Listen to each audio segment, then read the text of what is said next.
A very warm welcome to everyone who is joining us today at our webinar.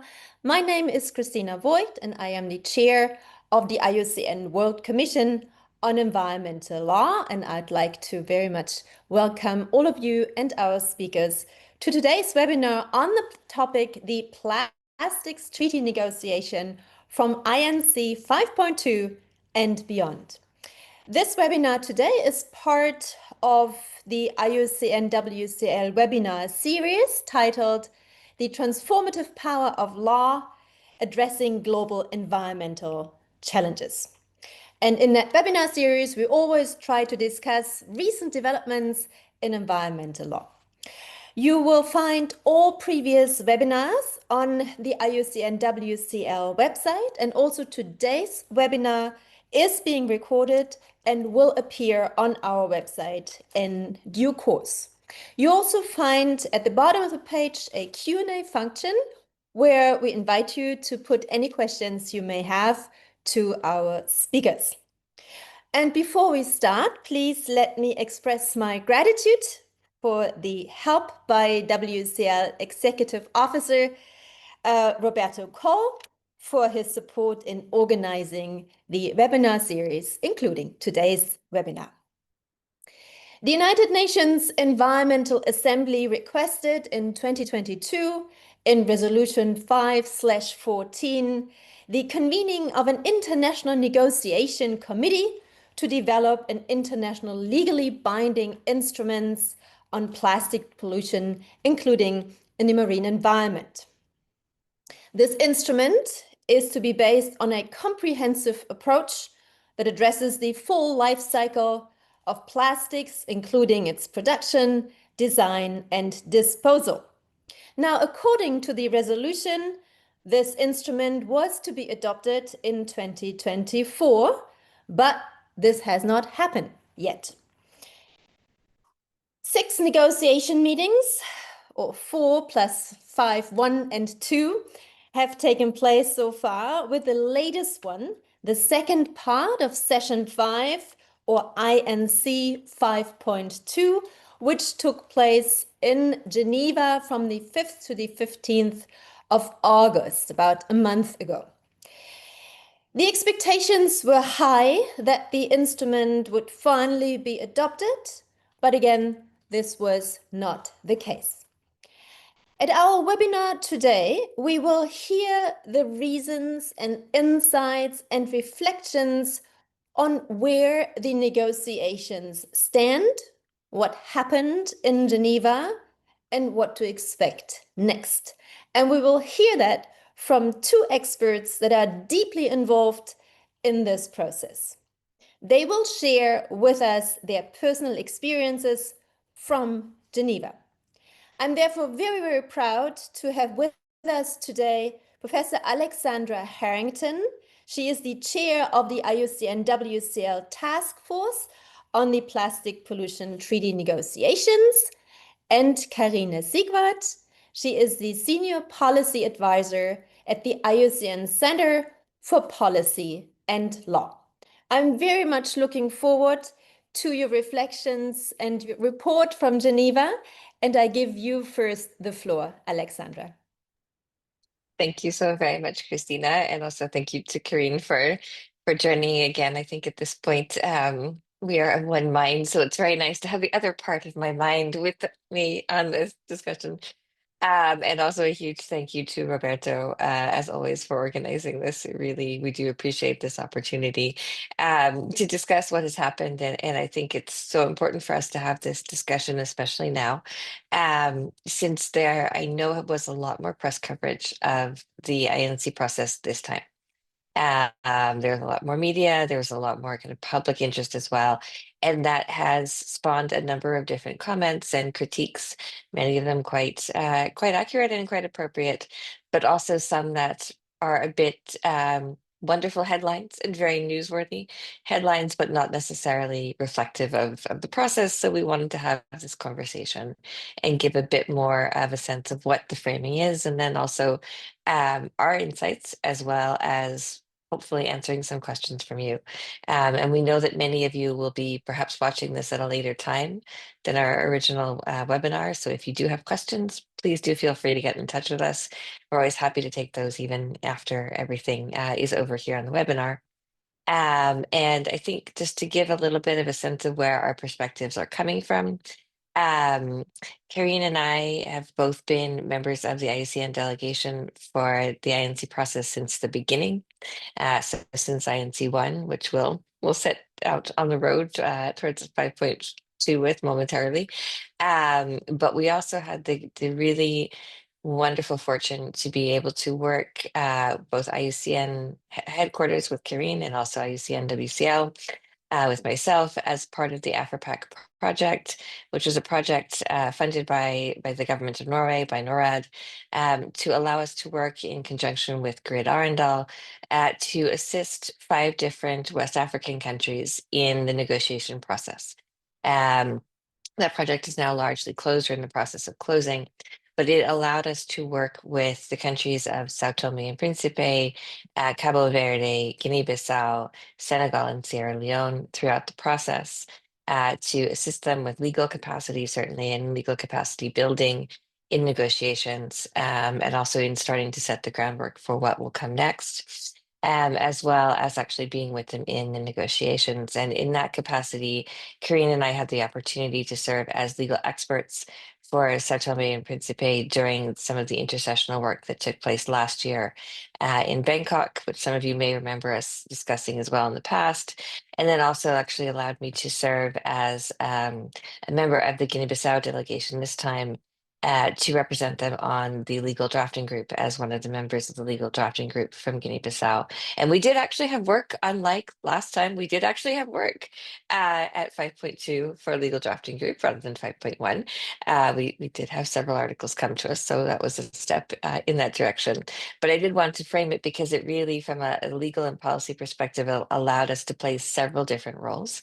And we were also champions, as Karine, I think will explain more about from IUCN perspective as biodiversity spokespersons and arguing for how we might be able to talk to countries to include biodiversity-based language when we got into this whole process.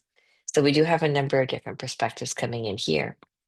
Some of you will remember from the very early point in time that after the resolution from UNEA, so resolution 514, was adopted in early 2022.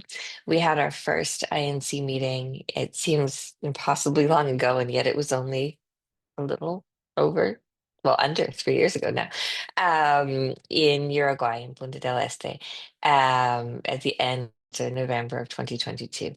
And that was where this process began. From there, we moved on to Paris in April, well, no, sorry, May, of 2023, and so INC2. And at INC2, you may remember the first kind of points of contention coming up, and I think we did have a discussion about this in the webinars in terms of rules of procedure issues.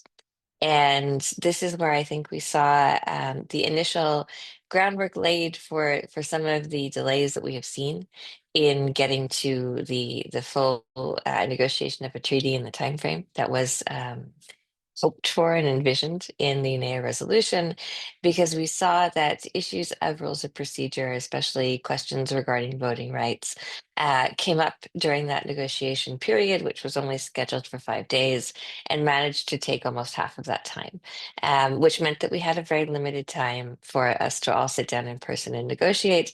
It also meant that for the process, the hoped for zero draft, which was intended to be delivered in its full document form at the end or in the summer period, intercessional period, between INC2 and 3 could not be developed as such. And so we did have a bit of a pullback in our ability to talk at INC3 and to fully negotiate at INC3, which was in Nairobi towards the end of 2023. That then kind of continued to cascade forward. So we did see a number of additional holdups and kind of timing and procedural questions continue to emerge there. And we got to INC4 in Ottawa, which interestingly is actually where I am.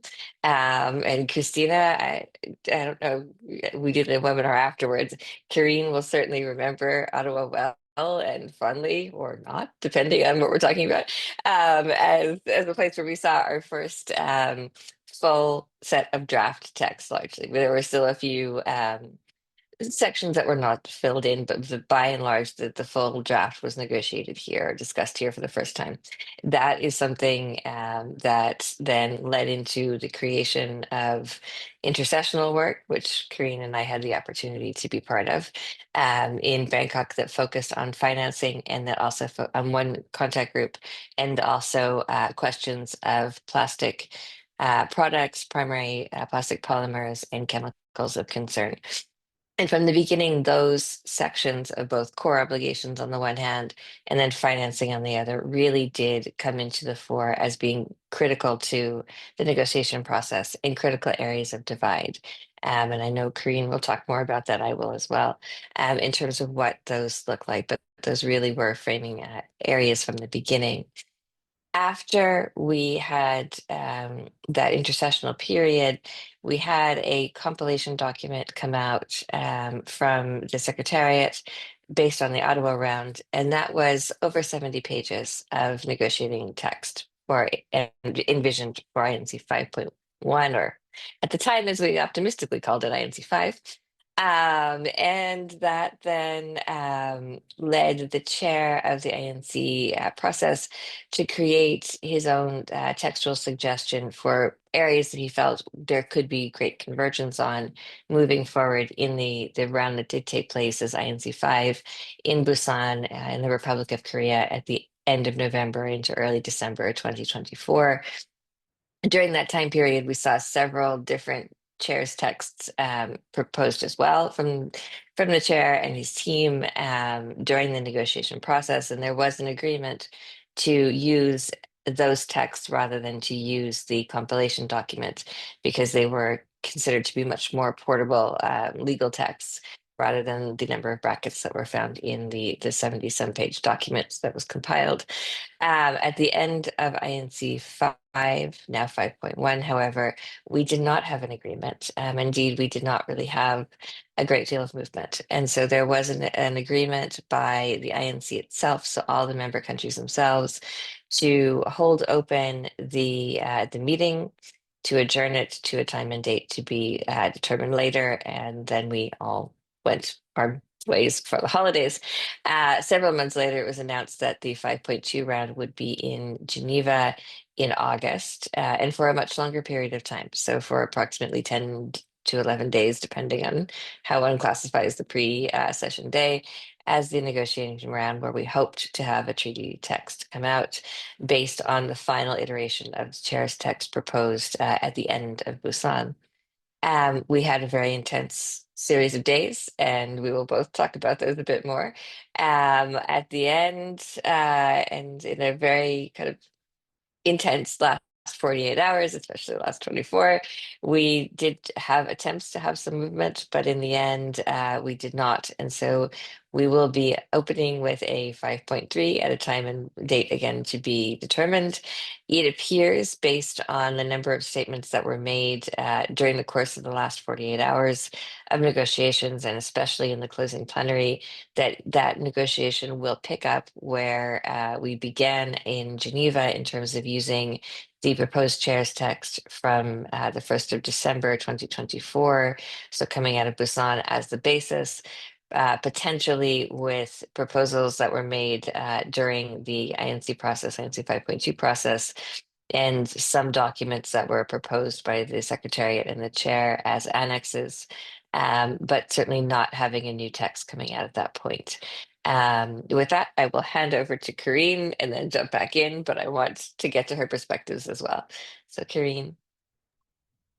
Thank you so much. And thank you also, Christina, Roberto, everybody from the World Commission on Environmental Law for this really good cooperation that we have during these plastic treaty negotiations. Christina, you mentioned at the beginning that it's also the transformative power, I think you mentioned, of law. And this is so crucial for these negotiations. I want to explain just 2-3 points why also we struggle a little bit within these negotiations to come up on a new treaty. First of all, I think everybody is aware of it, especially lawyers, that the landscape of the plastic treaty negotiations, the legal landscape, is very broad. We have several multilateral environmental agreements that are tackling some aspects of the full life cycle of plastic products, production, consumption, and disposal, like the Basel, Rotterdam, and Stockholm conventions. But also the global framework for chemicals is addressing some very important issues that we have to consider when we are talking about the new plastic treaty. But not only this, we have also under the other broader UN conventions, the Convention on Biological Diversity, the Global Biodiversity Framework, but also climate. We have these conventions and obligations that we have to consider when we are talking about a new plastic treaty. But not only this, not only the global ones, also the regional ones. We have to be aware that much of regional conventions are also tackling parts of plastic production and consumption. And we have a human right to a clean, healthy, and sustainable environment. We have indigenous people's rights that have to be considered. We have a WTO, we have trade law and legislation that has to be considered, but also the World Health Organization and the International Labour Organization that stand as organization themselves with guidelines also. So it's quite complicated on the one side. But if we have a look on the mandate of UNEA, I think lawyers also have to recall this again and again, that we have a relatively clear mandate that gives a structure for the future treaty, that embeds also the future treaty in this legal landscape that I mentioned just before, and asks negotiators to consider this and also to reflect this in a future treaty. First of all, where we really struggled is one crunchy issue is what does this mean, the full plastic life cycle and the comprehensive approach. How address this in a legal manner in a future treaty? How address upstream, midstream, and downstream measures that are in line with this objective of the UNEA mandate? So there are a large majority of countries that would address production, means that you have a kind of cap on future production and also on single-use plastic products, especially. But on the other side, there are countries, and this is a minority, that only they understand the full life cycle in a manner that it's especially the waste management, the downstream measures that has to be considered in the future treaty. So you can imagine this is quite crucial for many countries that the full life cycle also includes production, because if you don't tackle this issue, you cannot recycle you out of the whole pollution that is already here and will also be generated by the future. The other issue that we are facing also from a legal standpoint is how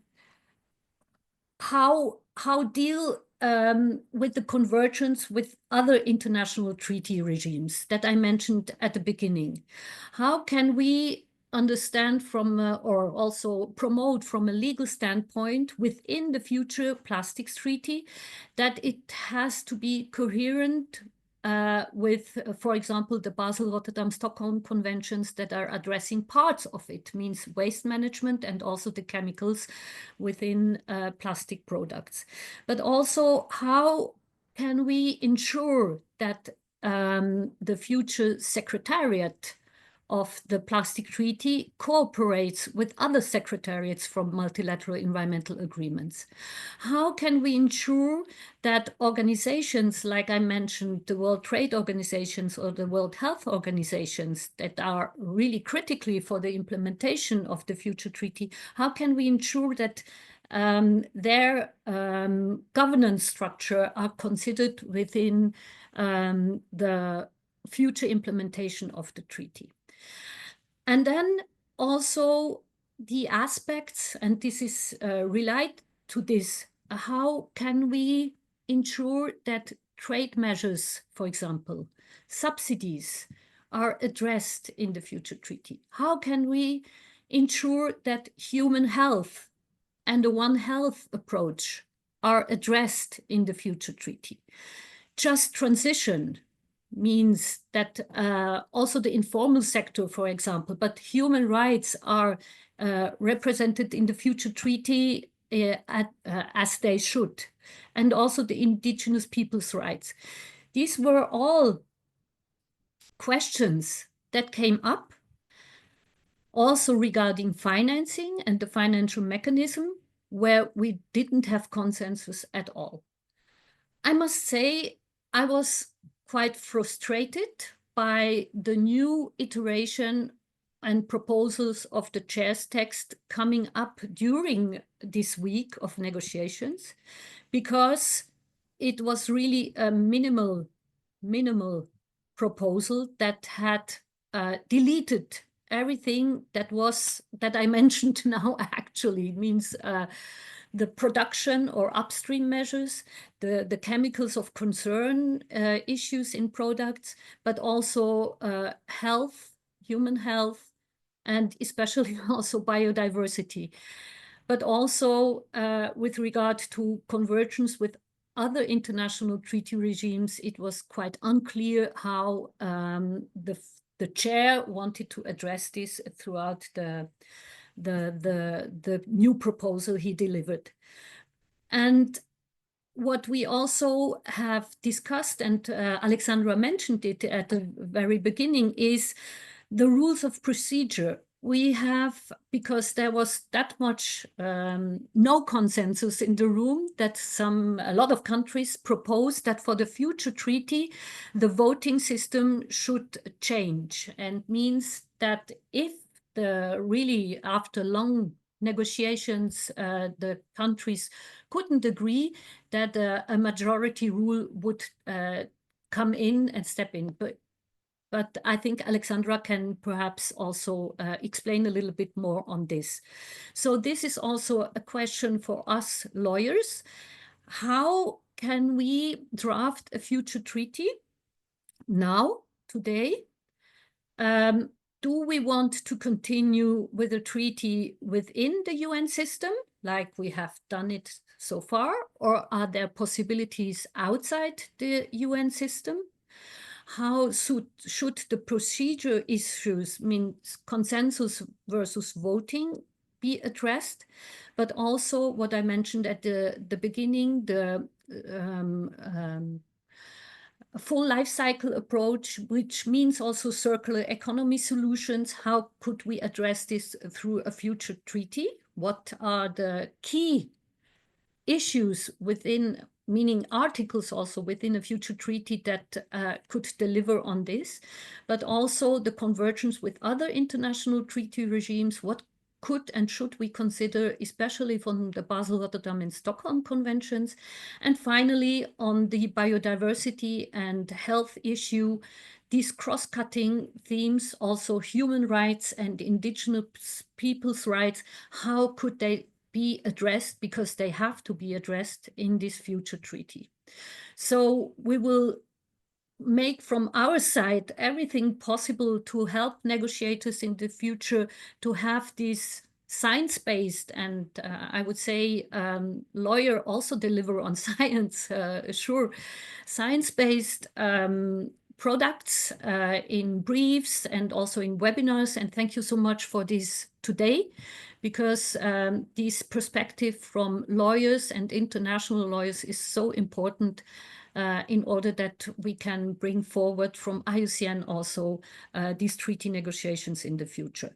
Lastly, I think what Alexandra mentioned within our engagement with these West African countries, that is something where IUCN has really strong skills and experience and expertise, especially with the World Commission on Environmental Law. And we should really think about how we could continue this expertise, bringing in and supporting negotiators in these countries. Thank you. So Alex, up to you. Thank you very much, Karine. You said it is one mind. It really is at this point. And I think that it has been very heartening. Before I get into a couple of details that might not have been so heartening, it was very heartening to hear throughout INC 5.2, but also in the INCs leading up to it, how important many countries, many aspects of civil society and observers found IUCN's presence, especially how much appreciated the Royal Commission's presence was and has continued to be, and I think will continue to be, and how much we have been looked to for legal advice, for the policy advice, and also even legal drafting ideas or questions of, what does this mean? How does this work, etc. I think that has been something that really was remarkable to me to see that and our presence there. And when Karine and I started working a lot more on pollution issues, we often had questions in the beginning, why is IUCN here? It's pollution. Why are you here?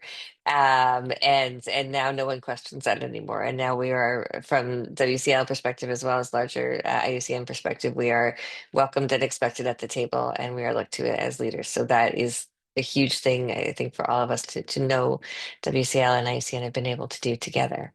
In terms of, I think, the rules of procedure, we get to that in a second, but let me just frame a little bit with what I had said about the last 48 hours, and it ties directly to what Karine had said about the chair's texts.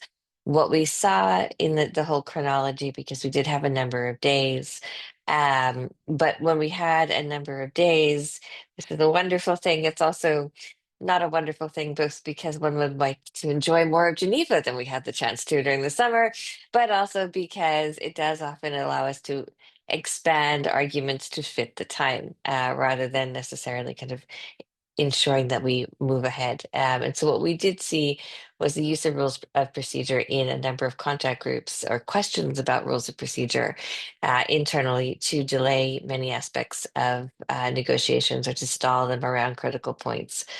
Particularly involving questions like, what is the full life cycle?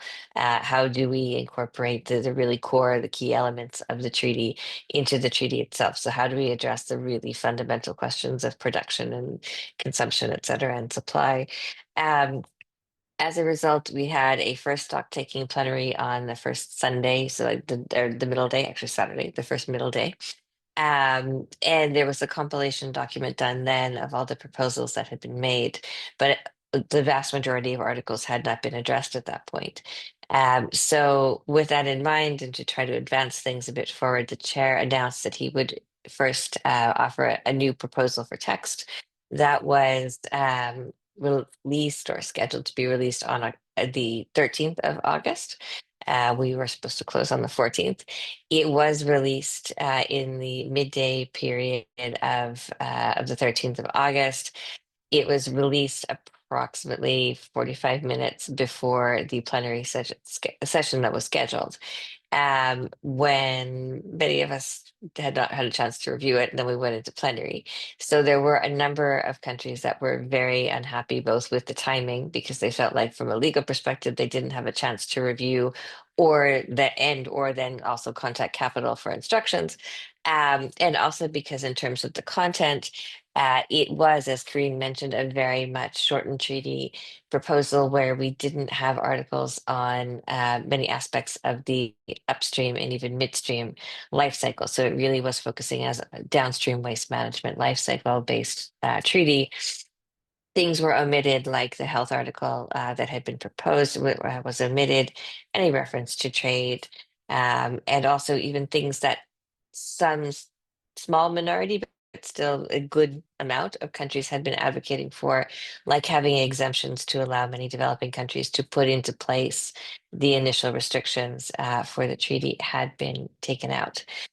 So after that happened, then we saw a number of different efforts to have regional meetings with the chair, various bilateral meetings with the chair. We at that point had kind of moved away from contact group discussions and went into a late night on that evening, on the evening of the 13th, and then an early morning on the 14th, when everyone gathered around, as one often does in an UN meeting, waiting for news of when the next plenary would be on the 14th. And it went from, I think the earliest was 1 p.m. to ultimately uh, technically starting being gavelled open at around 11:30 p.m. To then be gavelled closed quite quickly on the idea of we will tell you when the final plenary will be. In that interim text, a second iteration of text had come out from the chair, which most countries also felt was not meeting the mandate. There was a feeling it was a slight improvement, but still not meeting the mandate. And ultimately, we had the final plenary commencing at 5:30 in the morning Geneva time on the 15th. So we carried over a day, and ending around 9:30 that morning. During that time, nearly every country that was participating went on record as saying that they were not happy with and not satisfied with the iterations of text that came out during that 48-hour period. So as a result, the call from, again, the vast majority of countries was to go back to the negotiating text that we had from the 1st of December 2024. So that is, we are all assuming, going to be the document that we are negotiating with. That document, while there are many critiques of it from a legal perspective, would at least allow us to bring back in the health article. It would bring back in exemptions. It would strengthen the just transition article, which was quite weakened. It would also allow us to see a great deal stronger treaty in terms of having the full life cycle reflected in the treaty text.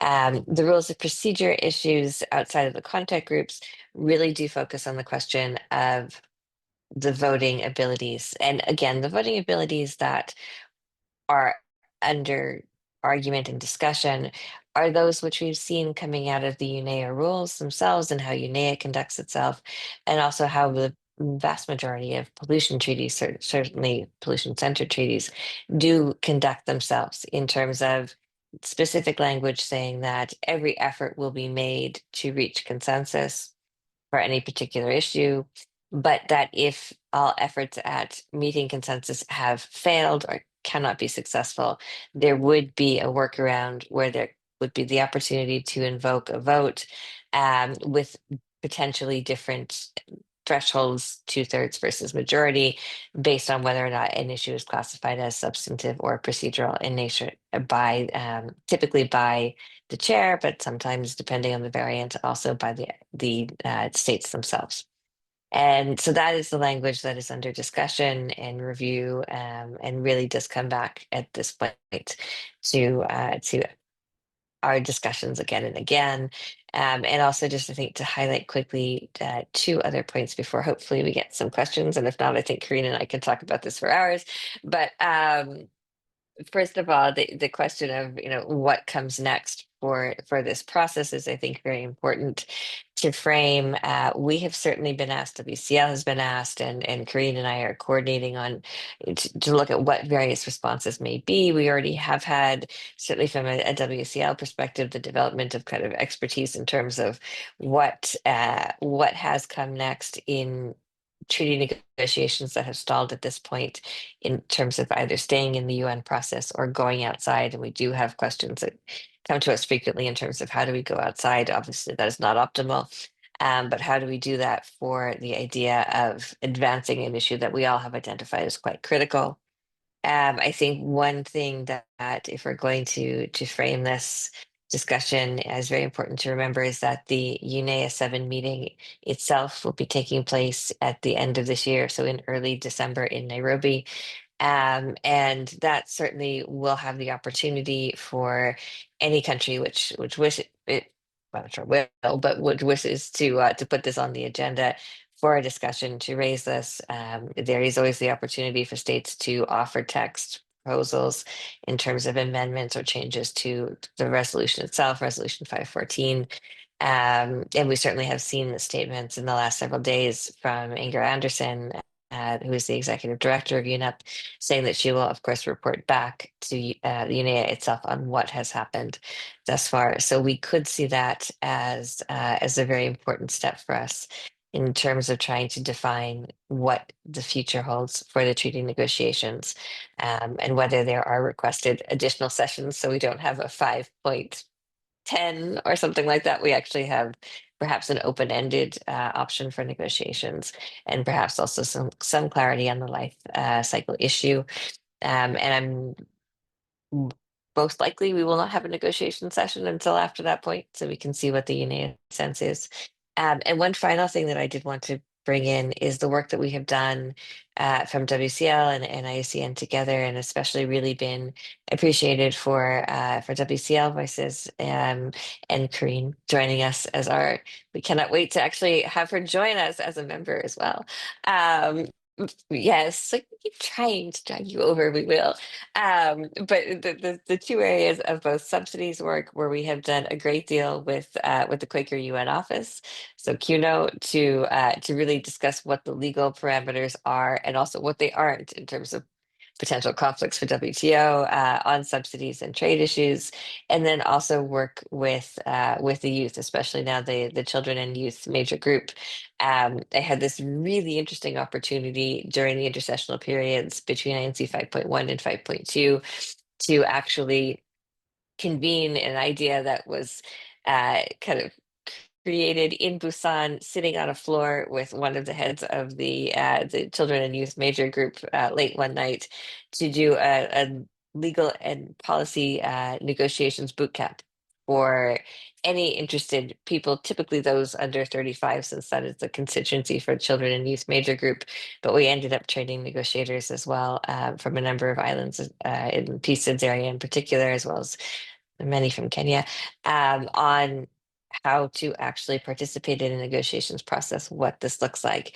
And we saw a great deal of youth engagement coming from that. And we had a number of voices who were really grateful to WCL for being open and being able to have this platform.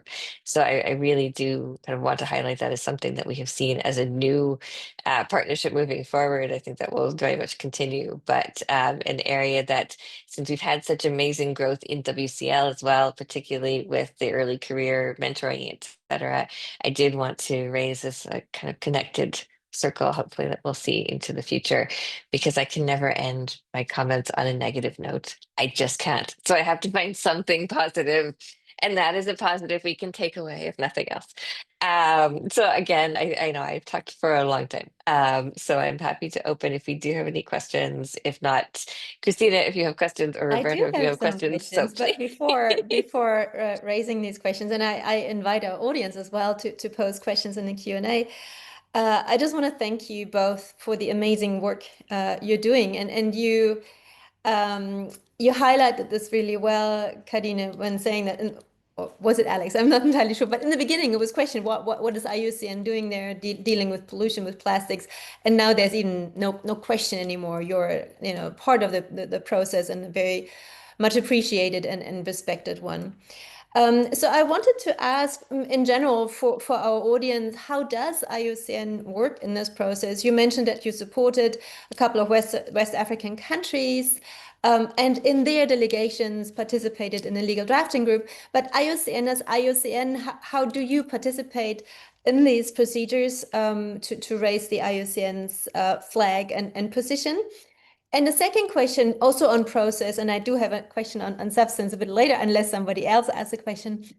On process, you both described the importance of chair's proposal, the proposal by chair, the text or proposal, which is always a very crucial element in negotiations, because the chair is supposed to find that golden middle ground and put it in a draft proposal, which then can be negotiated further. But it didn't seem that that golden middle ground was quite there. So I was wondering, how did the process work towards the chair's proposal? Were there consultations?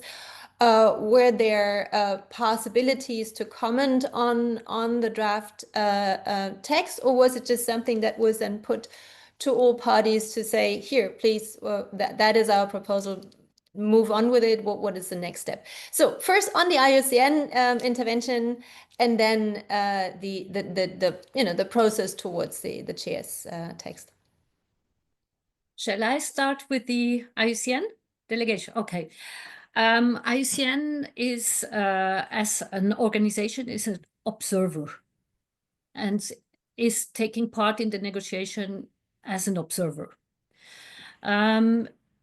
We have the right as an observer to send up or register a delegation with 5 persons, 5 maximum.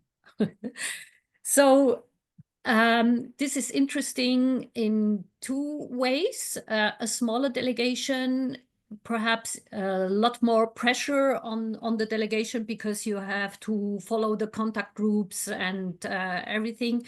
With a very small delegation, it's sometimes difficult on the task, but we can react very quickly because we are a delegation that is issued from really the power of IUCN, means from headquarter, from commission, and from region.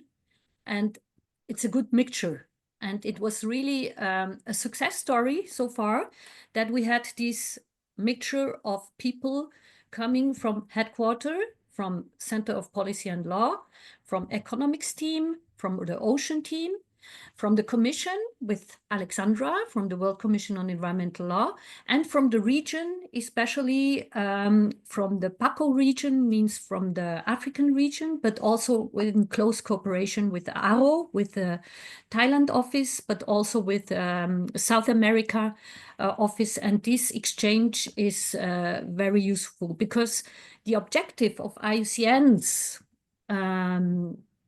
engagement are threefold. First of all, from our mission, we want to bring in biodiversity considerations. So from the very beginning, we have been advocating for taking, considering the impact that a treaty, a future treaty, and also the plastic pollution in general has on biodiversity, nature, and people. This has to be considered during the negotiations, but also within a future text. Then secondly, that we can be prepared for the implementation, means that once the treaty is adopted, that especially the reporting, the monitoring, the measurement, and these are in line with the tools and indicators and data and knowledge that IUCN already has, and also the engagement within the different countries. And thirdly, that we can build on the whole project work that we have already been doing since 15 years. And on plastic pollution, and that we are coherent in this. So in this regard, I think we have done a great job.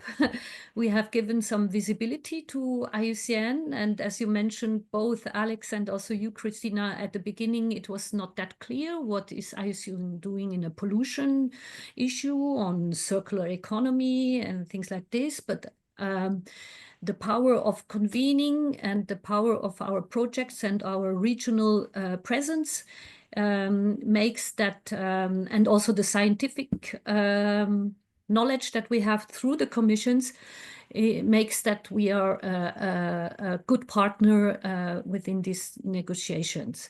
And also to say that we have co-hosted a lot of side events, although that side events were really minor in these negotiations, but we have been partnering a lot of side events and showing by this what our work is contributing to this.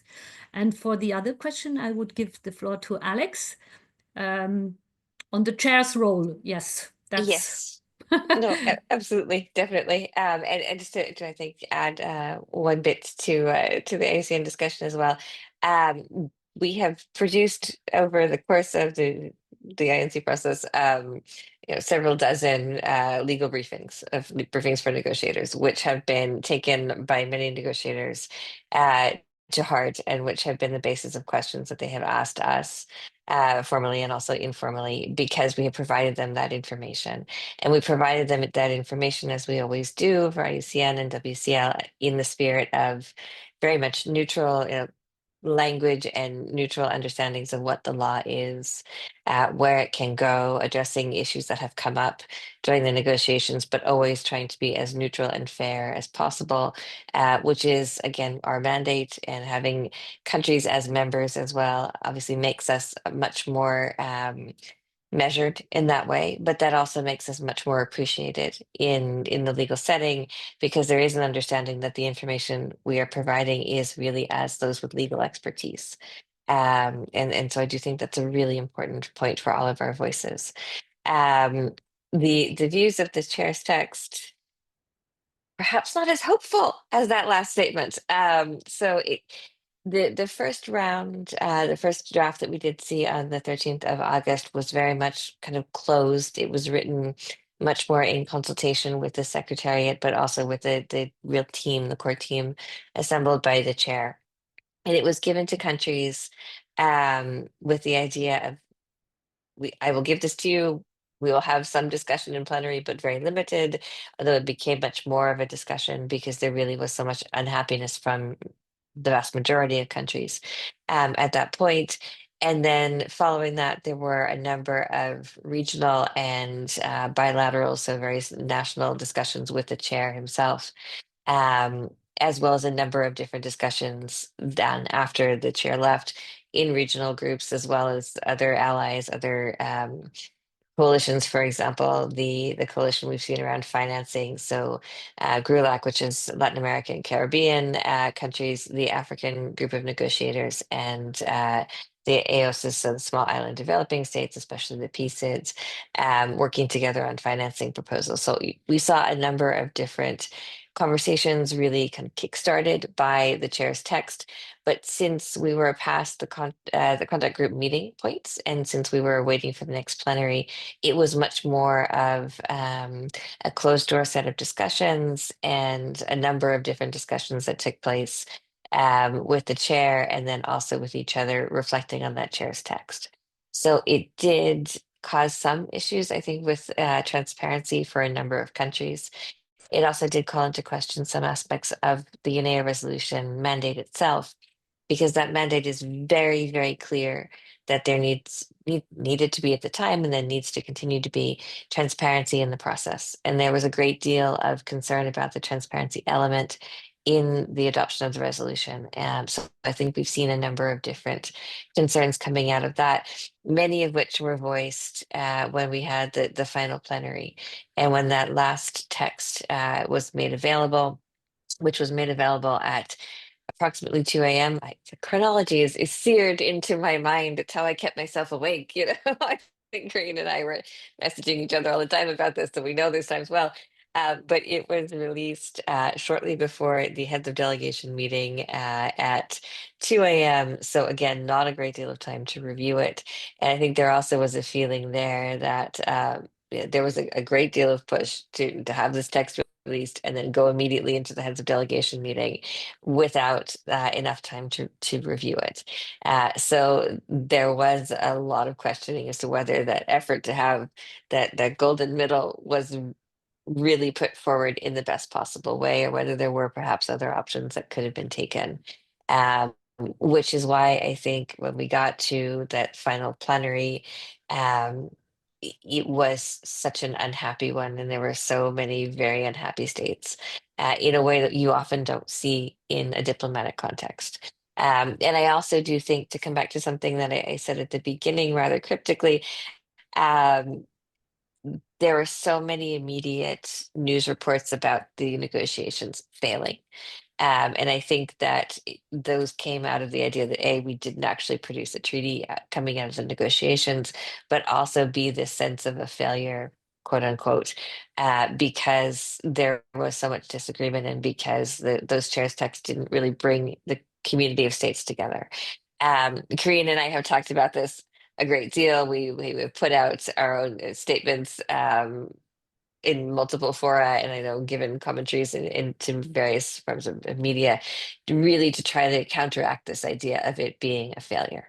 And Christina and I also had this conversation before we started the webinar, where to many of us, the failure would have been a treaty that was agreed to agree to something and say, look, we came out and we have a document, but that it was something that wouldn't have been up to the mandate. It would have been something that perhaps only focused on the waste management elements and didn't have such really core and critical issues, especially the human rights issues and the trade issues as well. So in that respect, I think a lot of the way that the chair's text was presented did feed into the sense of failure.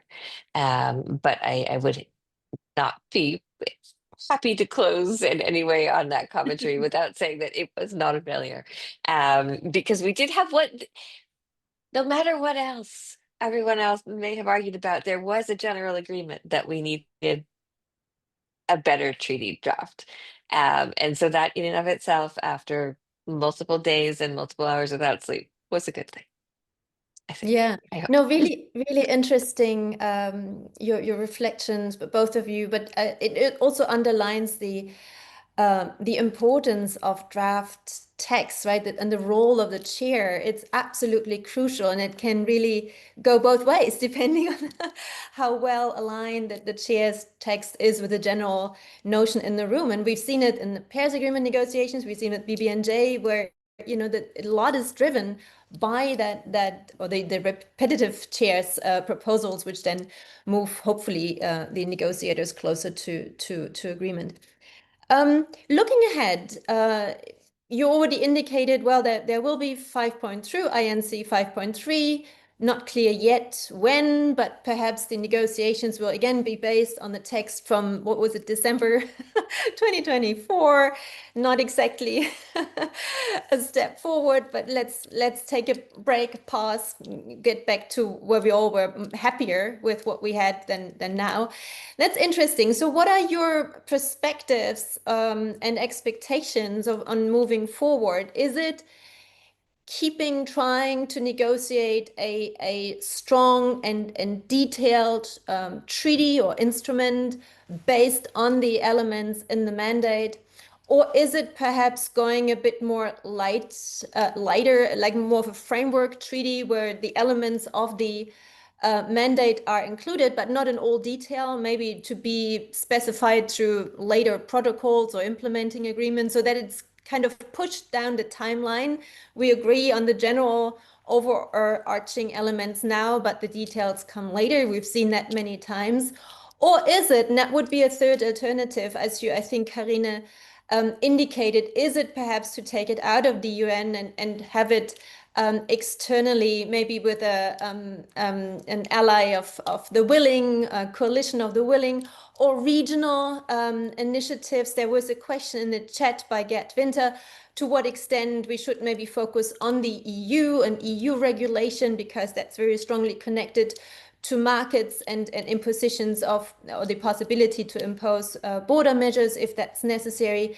What are your expectations in between those three alternatives? What does your crystal ball show you? Shall I Are you start? looking at me? No, you go. Please start. Please start. Bring the crystal ball, please. That is really difficult because, as I mentioned at the beginning, this landscape where we are navigating with this new treaty is quite broad. And I have heard from some countries that perhaps it is due to the frustration of the end of INC 5.2 that they said they want to explore what is feasible under the Basel Rotterdam Stockholm Convention and in combination with the global framework on chemicals. So this could be one side. Others, and this goes in the question of Gert Winter, are exploring what is feasible under the UN ECE. Means, yes, that would be Europe, but not only. It's a bit broader and more under economical considerations. And others are exploring, like Alexandra said, or expecting from UNIA 7 further guidance.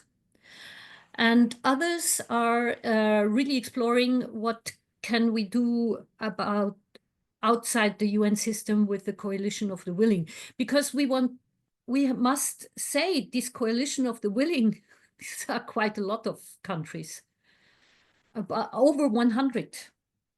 So this could be a broad coalition of the willing. And but this needs, I think, and I had a chat with Alexandra on this needs a kind of brief or publication.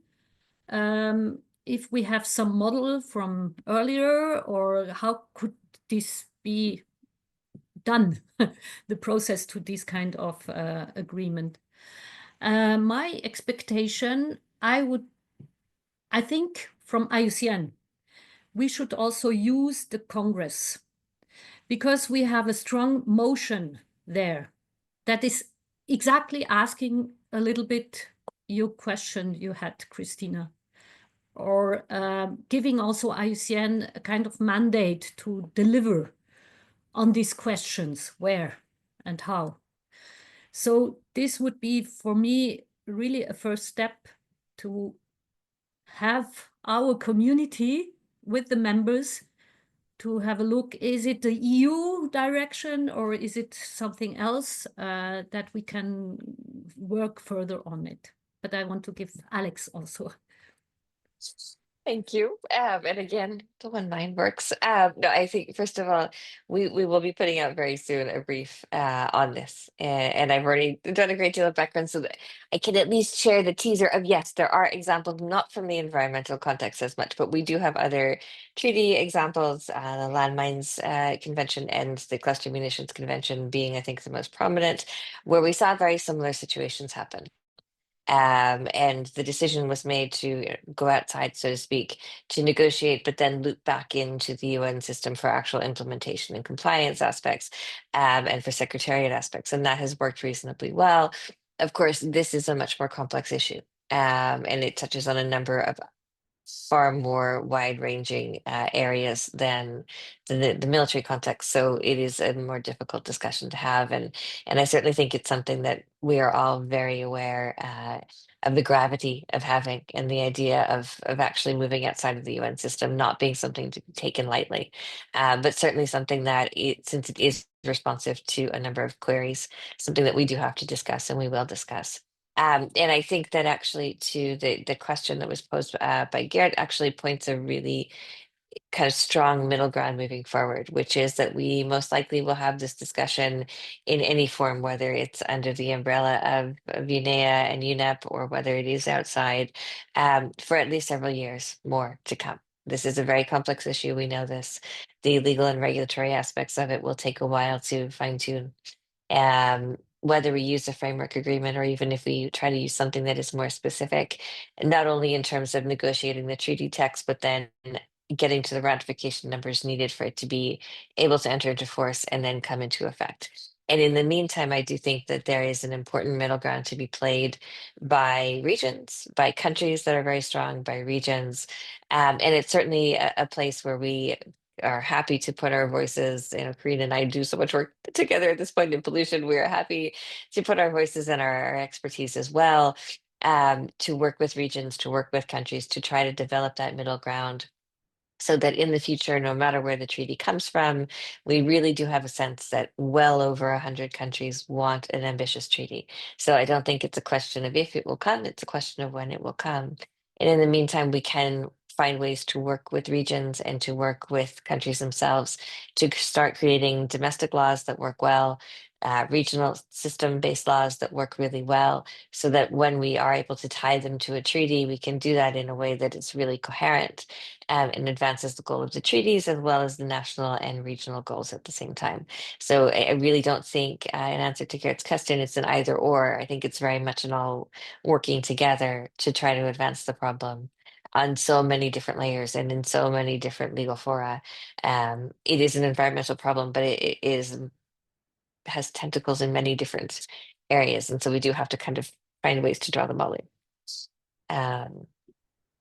So that's all my crystal ball will tell me. Otherwise, it doesn't want to tell me First much. of all, yes. So You thank you so much. know? We're inching towards the end of our allocated time, but I would really like to thank you both so much for the absolutely important, crucial work you do in the negotiations, around the negotiations, raising the important voice of IUCN, of biodiversity conservation in the context of plastic pollution, and so many more elements that, as you highlighted today. I think it is due to you and because of you that IUCN's credibility and authority in this area has been established and is amplified. So from WCL, many thanks to both of you for that work, but also many thanks for the policy briefs that we're always very happy to publish and to promote.